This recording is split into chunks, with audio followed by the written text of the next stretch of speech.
buy one. Sheila, how did you buy yours? You just implemented this, right? So let me take a step back, because I think a lot of people have an interest in, they get into their organization and they start to look at how they develop and deliver and secure and operate and manage their existing infrastructure. And in the case of the government, you might be starting with systems that could be 20 or 30 or 40 years old.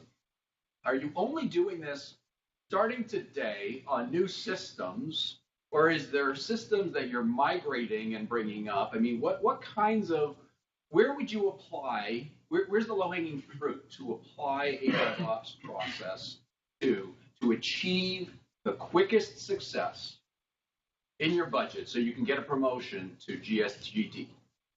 There you go. I think, let me go back to your first question, and how did we actually set up, or how did we buy our DevOps pipeline? We didn't buy our DevOps pipeline. We actually looked at open source and COTS products to determine what would best suit our organization. And we actually leaned towards open source products when we were setting up our DevOps pipeline, because I didn't have any money. At that point, we had zero funding for the DevOps pipeline. So I couldn't pay for licenses. So I went out and got all open source software. I did have a contract of developers and folks who were very agile oriented, who set those things up for me. So I had some integrators and developers who set those tools up for me. So they set up GitLab, they set up Jenkins, Nexus. I have all the security tools, SonarQube. We have Fortify, of course, which we do pay for, but it's an enterprise license, and I have to buy that one. And then we also use OWASP dependency checker. So we went out and we got a bunch of tools that it looked as though and appeared as though they met our requirements, so that we could do continuous integration and continuous delivery. Mm-hmm. And we actually ATO'd them on multiple domains and delivered them to the developers within NGA to use, right? But that's not enough, as you might know. A lot of the developers are like, so what? You have a GitLab. What do you want me to do with it, right? That culture change is the biggest issue that we've dealt with, right? We went out on marketing show, did big marketing pitches. I did a live DevOps demo in front of all of CIOT to try to show them exactly what we were doing and get them interested and bring them in. And we are bringing them in, by the way. And they're old programs and new programs.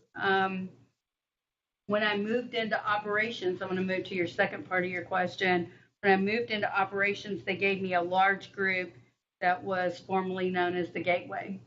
We put out a new contract for the Gateway. They're now NPD, NGA Product Dissemination Program. One of the big things that GeoOnt Services is tasked to do is to modernize the Gateway. And we're working right now to do that modernization. Some of it we're doing in-house, and we're modernizing with our current team, and other pieces of it we can't modernize. Let's take Andy's name off the link. Oh, hey, Caitlin. Join. Hey, Caitlin. The meeting ID, the participant ID, and turn off your camera. I hope she swears.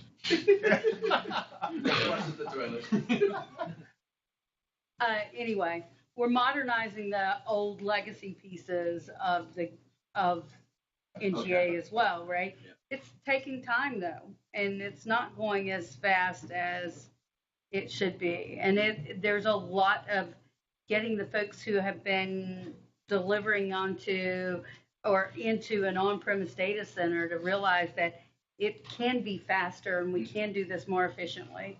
Really is a huge culture change. If you don't mind my asking, why did you do something like this, take on such a momentous task without having budget? This your charter when you gave me the tools? No. Just implementing a DevOps process where you didn't have a budget. Well, not, somebody had a budget, it just wasn't me, right? Somebody paid for those contractors to do the work, it just wasn't me as the lead, so somebody had a budget somewhere to do a little bit with. But what they weren't willing to do was make a huge investment all at once into setting up a DevOps pipeline. And because there's a lot of uncertainty with whether it's gonna stick, it's the new buzzword, but is it gonna exactly. stay? Yeah. Is it where we need to be from a government perspective, right? It's working in some places in the commercial world, but will it work in the secure domains that we live in, right? So there were tons of questions out there, and I think they didn't want a huge investment, but they did want to see exactly what we could do. So your initiative was to set it up, Yep. to prove the model, Yep. and now is it successful? It is. And it's expanding. And it's expanding every single day. Okay. Every day we're adding better tools, and people are using it more and more and more.